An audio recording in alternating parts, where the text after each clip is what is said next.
Welcome to our channel. Today we are going to show you how to delete browsing data in the Vivaldi browser on your phone. If you want to keep your browsing experience private or free up storage, you will know exactly.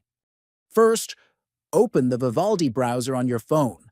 Next, tap on the Vivaldi icon at the top right. From this menu, scroll down and select the Settings option to access browser preferences. Inside Settings, scroll down until you find the section called Privacy and Security. Then tap on it. Once you are in Privacy and Security, scroll down until you find Delete Browsing Data and tap on it. Then choose the types of data you want to delete. This can include browsing history, cached images, cookies, and other site data. Next, select the time range for the data you want to delete.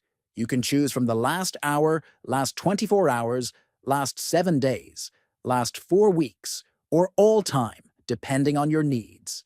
Finally, tap on Delete Data to confirm and remove the selected information from your Vivaldi browser.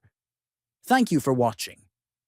If you found this video helpful, make sure to like, share, and subscribe to our channel for more tutorials and tips.